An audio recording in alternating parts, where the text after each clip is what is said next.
Morning. You can open your Bibles to Psalm 23. Last Sunday morning, we started a three-part series of lessons by looking at what is for many people the most treasured psalm in the Bible, perhaps the most treasured chapter for you in the Bible. And so, while I'm aware that this chapter is very familiar to all of us, I want us to be looking at this perhaps deeper than you have before, deeper than I have before, and gain the comfort that David intended for us to have from this. Have you ever considered in the Bible the righteous shepherds? Abel was a keeper of the sheep in Genesis chapter 4. Moses was a shepherd of physical sheep first, and then of the nation of Israel. David was a shepherd. And he's the one who writes Psalm 23, which is ultimately looking forward to the greatest shepherd, the chief shepherd in Jesus Christ. And as David, who was the shepherd of the nation, he could have written about all kinds of things, about his authority and his power, but instead he chooses to write about the one that he's in subjection to, the Lord who is his shepherd. And as we look at this psalm this morning, we're going to be looking at verse 4 that famously says, "Even though I walk through the valley of the shadow of death, I will fear no evil." I like the way that the King James says it, "Yea, though I walk through the valley of the shadow of death, I will fear no evil." These are some of the most enduring words in all of literature. I'll remind us that Psalm 23, how we're looking at it in these lessons, can be broken up into three different ways, where verses 1 through 3 talks about the sheep and the shepherd. Verse 4 talks about the traveler and the companion, and then verses 5 and 6 talk about the guest and the host. And all of this, I think, is under this shepherdly imagery, and we'll say more about that in a little bit. But each of these three sections in Psalm 23 also has a personal confession of David. When he talks about the sheep and the shepherd, he says, "I shall not want." When he talks about the traveler and the companion, he says, "I will not fear." And then when he talks about the guest and the host, he says, "I shall dwell in the house of the Lord forever." We're looking at this middle one this morning. Why is it that David can say, "I will not fear"? What is it in your life right now that you are most afraid of? David says that, yea, though he walks through the valley of the shadow of death, that he still finds comfort because of who's traveling with him. And we'll say something about that in a little bit as well. Let's go ahead and read Psalm 23, and we're going to zero in on verse 4, but we'll read all of this psalm. A psalm of David, the Lord, or Jehovah or Yahweh, the God that is uncreated and is the God that sustains everything. The Lord is my shepherd. I shall not want. He makes me lie down in green pastures. He leads me beside still waters. He restores my soul. He leads me in paths of righteousness for his name's sake. Even though I walk through the valley of the shadow of death, I will fear no evil, for you are with me. Your rod and your staff, they comfort me. You prepare a table before me in the presence of my enemies. You anoint my head with oil. My cup overflows. Surely goodness and mercy shall follow me all the days of my life, and I shall dwell in the house of the Lord forever. As we begin looking at verse 4 in this psalm, I want us to understand, first of all, what does David mean when he talks about this valley of the shadow of death? In Hebrew, that phrase, the valley of the shadow of death, it comes from one Hebrew word, which is something like salmawet or something like that.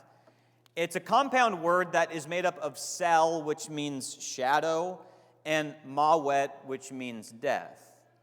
And from that, the Hebrew translators have come up with this phrase that so many of us have come to love and be comforted by, the valley of the shadow of death. And while you go through that, you're still going to be comforted. Some other translations render this a little differently to help us understand what this would mean at ground level for us, though. The New Revised Standard Version says, the valley of deepest darkness. Or one commentator says that you could translate it as the shadowiest of all shadows, that this would be talking about the deepest, darkest, most depressing moments that you could imagine going through, the hardships of life. And if it could be referring to the darkest moments somebody could go through, it would ultimately also be talking about when somebody is on their deathbed. These are famous verses, a famous verse that people will quote or have read to them when they're nearing their last moments and they're about to die. This psalm is read at funerals largely because of verse 4 and what it says about the valley of the shadow of death. So when we think about what David is saying in this passage, think about your deepest, darkest moments.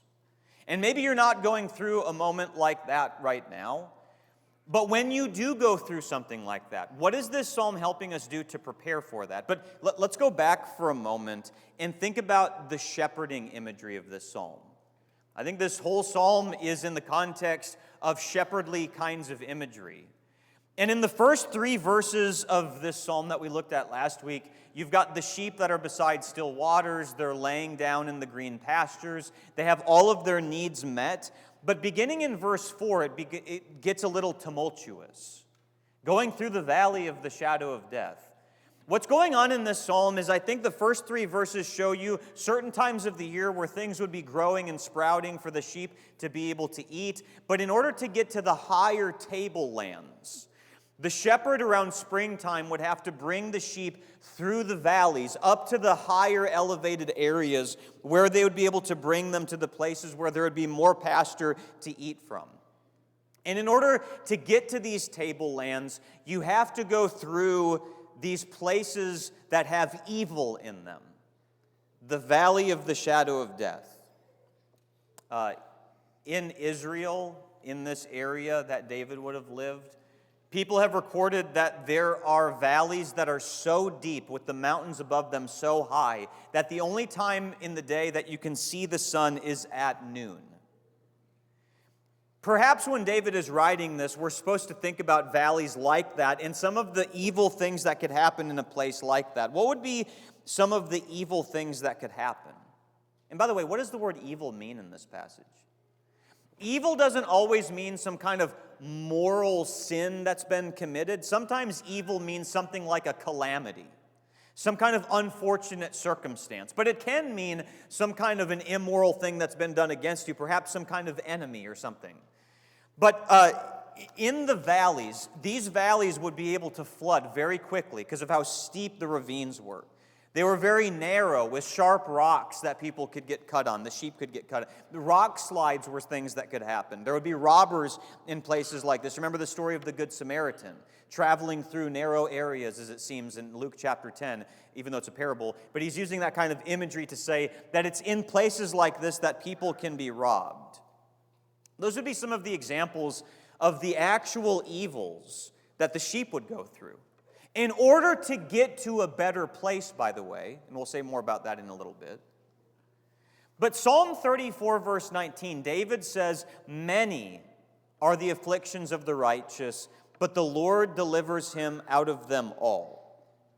If we go back to the imagery of us being the flock of God, the flock of the Lord, we're his sheep that are following him. We noted in the lesson last week that to be a sheep is not a compliment. They're not smart animals. They can't defend themselves. They need a shepherd to take care of them. And David says later in the Psalms that the righteous people should expect many afflictions in life.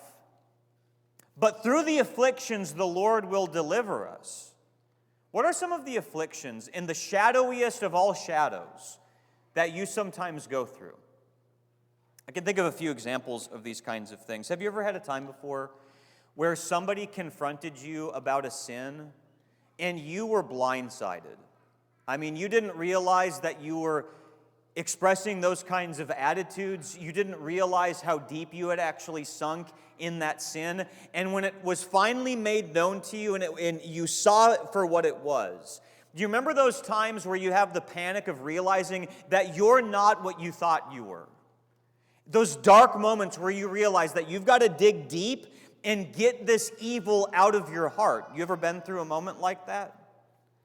What about times where you have enemies, opponents, people that are criticizing you in an ungodly way, saying things about you that aren't true, and you're losing sleep over it because it's so unfair, and you're wondering about your reputation, and you don't know what it's going to look like 3 years from now? What about loneliness? We talked this morning in Psalm 25 about David feeling lonely at times. You ever felt the darkness of loneliness? Where you can be around a big group of people, you can live in a city that's highly populated, but still feel like when you look around, there's nobody that I feel like really actually cares for me, and I'm in a dark moment right now.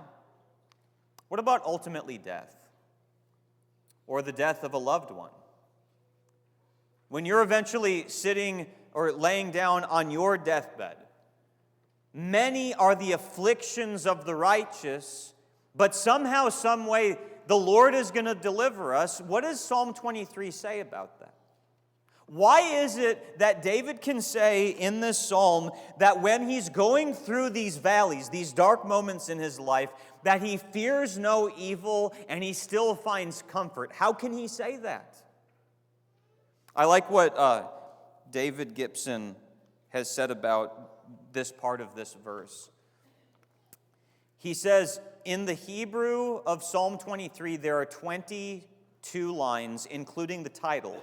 And line 10, the exact midpoint of the psalm is this: "For you are with me." That's the middle of Psalm 23. And David knows that when he's going through the valley of deepest darkness, the shadowiest of all shadows, he knows that he's not traveling alone through that valley. He knows that the Lord is with him. Have you ever thought before about, maybe you've looked at some of those Bible promise books and it has all of these nice sounding promises about God's presence being with you and God will be with you and he won't abandon you. And you look at that and go, okay, that sounds really promising, but I don't know what that practically means for me.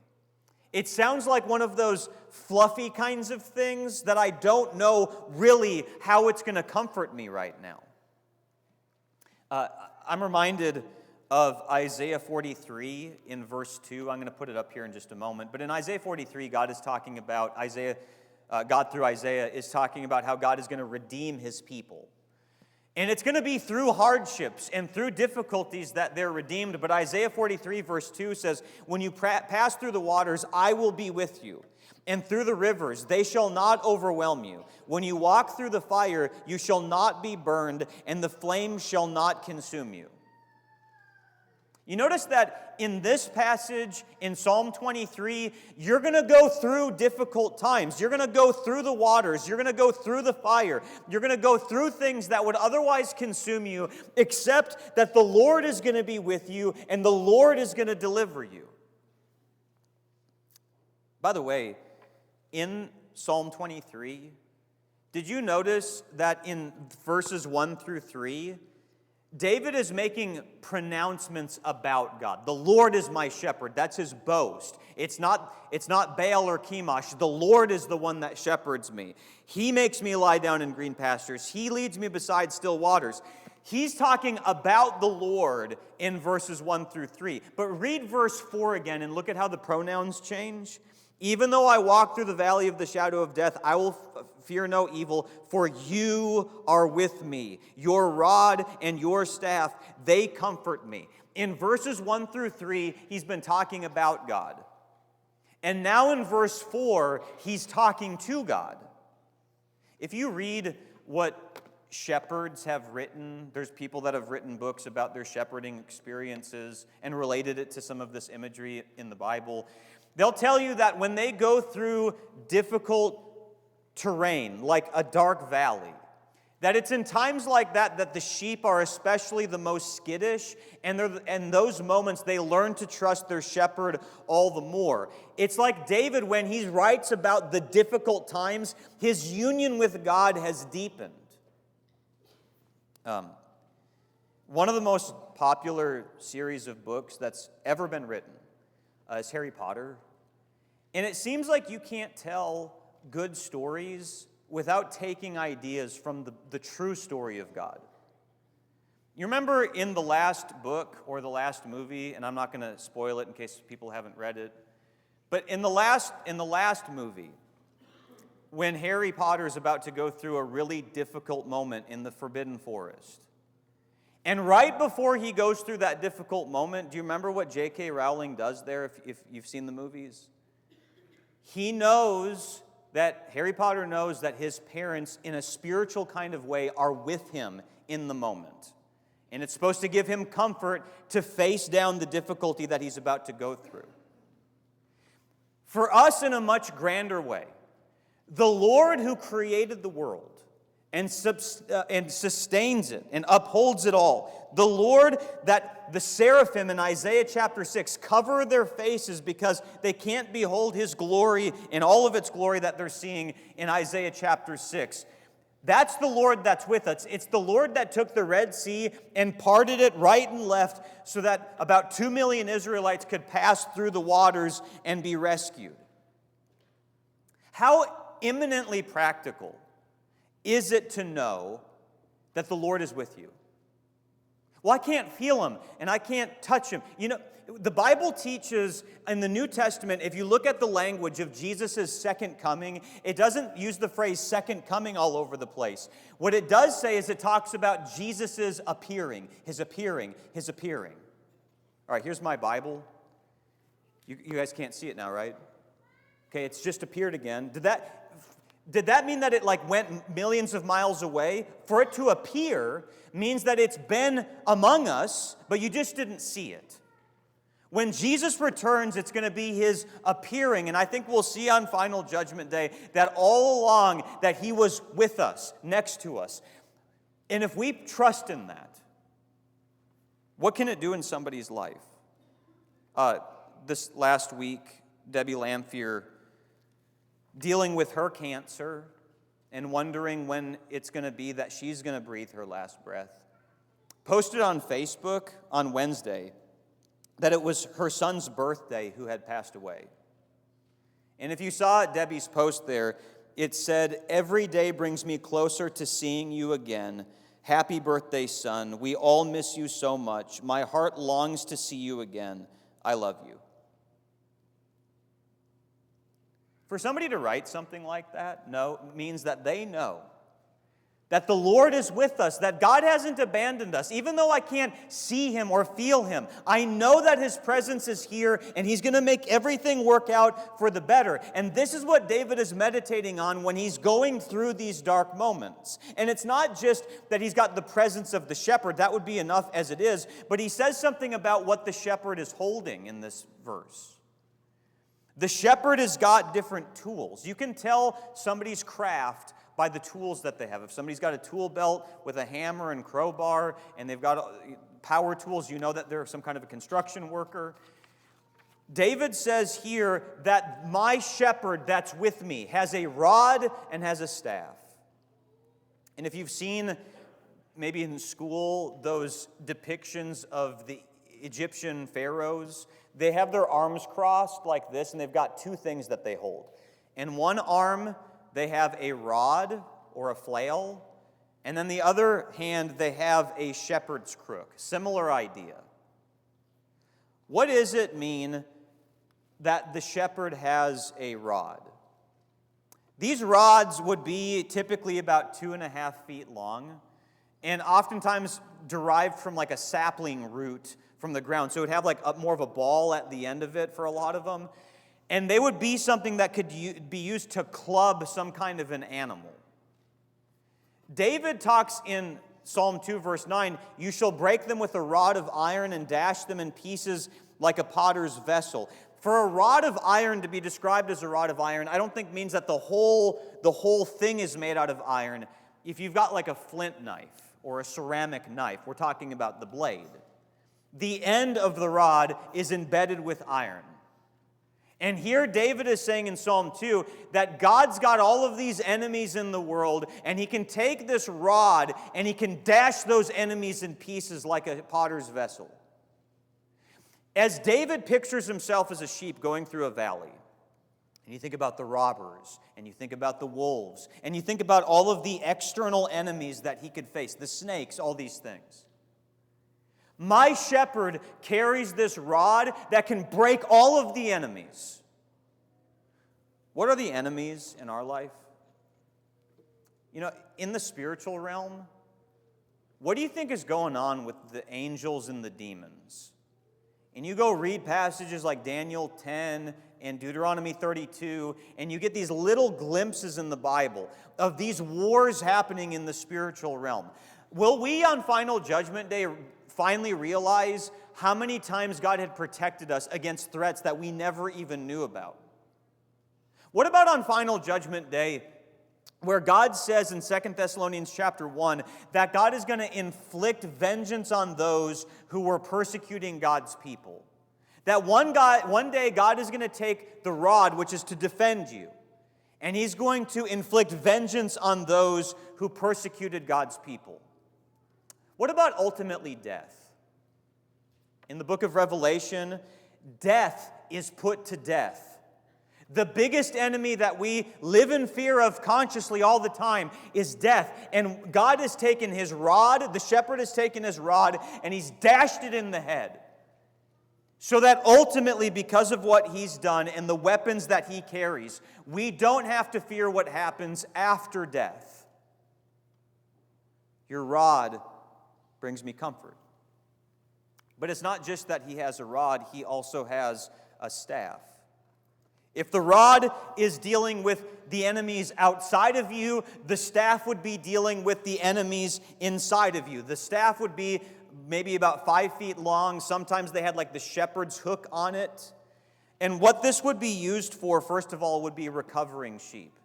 If a sheep got stuck in a crevice, they were upside down, they were a cast sheep like we looked at last week, a shepherd could take the hook on that and pull it out of the situation like that. They could turn the stick around, and whenever a sheep was starting to wander in the wrong paths, he could take it and sort of correct the sheep to make sure that it was going in the path that it needed to go. We talked about in our class this morning that when we're going through difficulties, those are the times where we most feel like we can justify some kind of sin.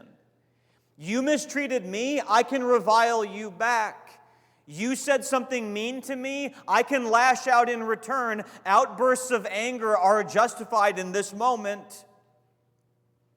And then you've got the shepherd who's taking you through this, and he says, I've defeated your enemies. Make sure that the enemies inside of you are being controlled. What would be the ways that God would discipline us to keep us on the path that we need to go? Have you ever noticed what David says in Psalm 119, verses 67 and 68? Before I was afflicted, I went astray. But now I keep your word. You are good and do good. Teach me your statutes. What is it that helped David keep God's word and stay on the right path? The affliction that was brought into my life. Before I was ever afflicted, whatever it is that he is specifically meaning there, before I was afflicted, I was doing whatever I wanted to do, but God, you brought this difficulty into my life, and this is what corrected me and kept me on the path that I was supposed to be on. You ever had times like that? Or obviously, Scripture keeps us on the right path. But what about when a loving rebuke comes from a brother or sister in Christ, where they're just simply telling you something that God's Scripture says?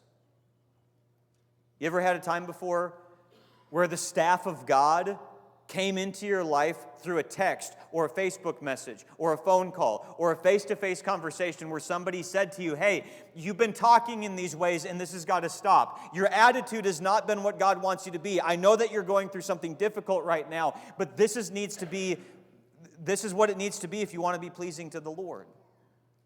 Have you ever had times like that? What are the provisions in the midst of the valley? You've got the presence of the shepherd, and you've got the tools of the shepherd that bring these blessings into our life. But I want us to think, thirdly, about the promises of the valley. What is it that the valleys promise us? And you notice that it's in this passage that David says that he walks through the valley.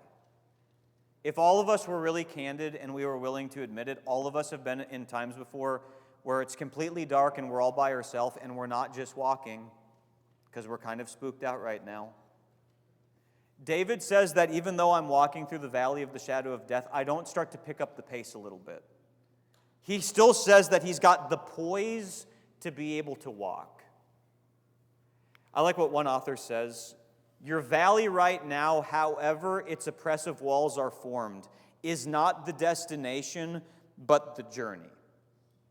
This passage doesn't say, yea, though I die in the middle of the valley. He says, yea, though I walk through. I'm getting through this, and we're going to get to the tablelands.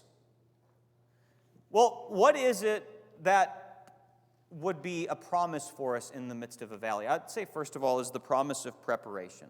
When sheep are going through the valley, the promise for them would be, you're getting to a better place. You're getting somewhere where you're going to be able to be fed, and you're going to be able to have opportunities that you didn't have before. And think about David as he writes this. Did David ever go through valleys and intimidating moments in life that prepared him for greater moments? Remember when he's persuading people to let him go kill Goliath? In 1 Samuel 17, verse 36, your servant has struck down both lions and bears, and this uncircumcised Philistine shall be like one of them, for he has defied the armies of the living God. What if David never had opportunities to go kill lions and bears? Perhaps with his rod, by the way. If he never would have been prepared from those other moments, would he have been prepared for this moment? I don't know. What about Joseph? Do you remember when his brothers sell him? And then he ends up a slave, he's in prison. And when he moves up the ranks in Potiphar's household, there's difficulties that happen to him there as well. And after the 17 years or whatever it was of all the difficulties that he had been through, he can eventually say in Genesis 50, verse 20, as for you, you meant it evil against me, but God meant it for good, to bring about that many people should be kept alive as they are today. Joseph, through his difficulties, was brought to a place where, in a sense, he could become the bread of life to those who had a famine. Do you see who that's foreshadowing? In your life, every single one of us have been through some kind of valley, some kind of difficulty. And every one of you also has a sphere of influence that's unique to you. There are some hands that only you can hold. There are people that you've been uniquely prepared for to be able to comfort and encourage and help. You know that through your difficulties, if you've maintained your faith through those times, and even if you've recaptured your faith after those times, that you can look back at those things and be able to help people that are going through all kinds of traumatic things because of what they're going through in that moment. Maybe one of the promises of the valleys, if you go through the difficulties, the sheep can comfort other sheep who have not been initiated yet and gone through those difficulties. But I think there's another. Before I move on, let me say one thing. There's an Arab proverb that says, all sunshine and no rain make a desert. All sunshine and no rain make a desert. If our life was nothing but sunshine, the imagery would be that we're just a desert. That we haven't been through the difficulties that have tempered us to be able to know how to be a blessing to other people. But there's another promise, I think, in the valley, and that's the promise of light. When David says, even though I walk through the valley, again, notice that he says he walks through it, but when he says that it's the shadow of death, shadows can't exist unless there's also light. Some of you I know have heard this story before, but I read a story about a preacher whose wife passed away, and he had a couple little kids. And as they were driving home from the funeral with his children, he was wanting to comfort the kids, and suddenly there was a large van that drove by as they were driving. And the van was so large that it cast a shadow across the car as they were driving. And the father said to the children, "Children, would you rather be run over by the truck or by its shadow?" And the children said, "Of course, Dad, we'd rather be run over by the shadow. That can't hurt us at all." And then he said to his children, "Well, that's what has happened to your mother. Only the shadow of death has passed over her." Because of Jesus' resurrection, because of the hope that we have of being with him forever one day, the worst thing that Satan in this broken world can do to us is kill us. But if we're in Christ, it's just a shadow. When we die, it's sleep. Because we'll be resurrected and we'll be with Him in the greatest tableland forever, which is the last thing that we're going to look at, Lord willing, next week. I shall dwell in the house of the Lord forever. George Herbert, the old poet, said, "Death used to be an executioner, but the gospel makes him just a gardener." Because of what Jesus has done in the cross, those dead bodies will be resurrected and brought to the chief shepherd, where we'll live with Him forever. If the Lord is not your shepherd, you have every reason to be afraid of the valley. You have every reason to not have any comfort in the midst of your valley. Because sheep by themselves can't protect themselves. But if you make the Lord your shepherd, even though this life is going to be filled with pain and grief and tears that are all legitimate to feel, we will still have the strength deep down in our hearts to know that after this life is over and after all the trauma of this life, we have a shepherd that's going to wipe away every tear from our eyes. Ultimately, everything will be okay. He is able to deliver thee. He can deliver you not just from your temptations and your trials now, and maybe the rest of your life is going to be lived with difficulty. But ultimately, He will deliver you. And ultimately, everything is going to be okay. If there's anybody here that needs to get their life right with God, they need to make Jesus their shepherd, please don't leave here without talking to somebody, without beginning to inquire more about these things. If there's anybody that has any needs in any kind of public way, you can please come forward while we stand and while we sing.